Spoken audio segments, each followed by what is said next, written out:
Once upon a time, in a kingdom shrouded in mist, a young prince named Lucian was widely known for his physical beauty and insatiable vanity. His grand palace was filled with mirrors, reflecting his handsome visage from every angle.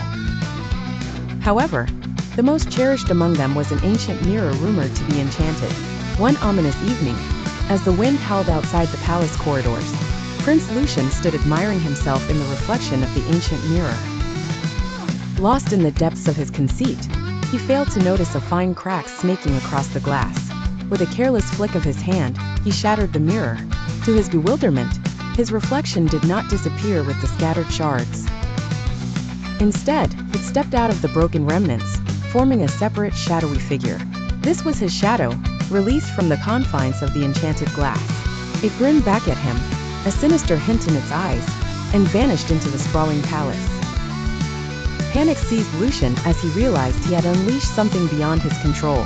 As days turned into weeks, the shadow lurked in the shadows of the palace, causing chaos and mischief. It mimicked Lucian's every flaw, whispering his darkest fears. The shadow tarnished his reputation, and Lucian knew he had to reunite with his shadow to regain control over his life. He sought the counsel of the kingdom's wise old sorceress, Lady Evangeline.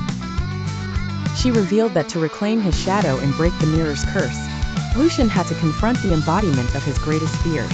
Only in the Hall of Echoes, deep within the enchanted forest, could this confrontation take place. Determined, Lucian set forth into the forest, his heart a tumultuous blend of fear and resolve. Within the mystical Hall of Echoes, Lucian came face to face with his shadow. The air crackled with tension as his heart raced. The shadow morphed into horrifying shapes, reflecting Lucian's insecurities, his fear of judgment, his dread of being unloved, and his anxiety over losing his beauty. At last, when faced with the ultimate fear, his fear of losing his true self, Lucian realized that he must embrace rather than reject his imperfections. With newfound courage, he reached out to the shadow, accepting it as part of him.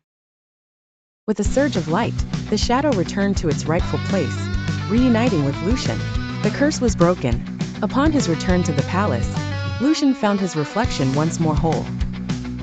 The experience had left him humbled, and he no longer sought validation from what was merely skin deep. The kingdom, in turn, rejoiced, for their prince had grown in wisdom and grace, learning that true beauty lay within.